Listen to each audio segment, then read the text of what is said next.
Welcome back to the Lemon Factor. I'm Chad, and today we're going to do an oil change on our 2019 Honda Accord 2.0 Touring.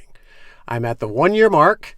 I also have the maintenance minder on the car at 10% oil life left, and I have just shy of 5,000 miles on the car. So definitely due for an oil change. So I'm going to take you through the process in performing an oil change on the 10th generation Honda Accord, the 2.0 liter.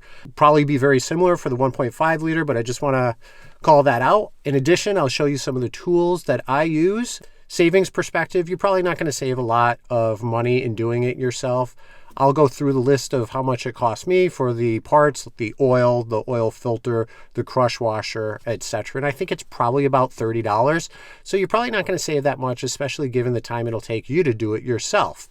However, I like to do my own oil changes. That way I'm familiar with the car. I know what's been done. If there's anything wrong, I know who to blame for it.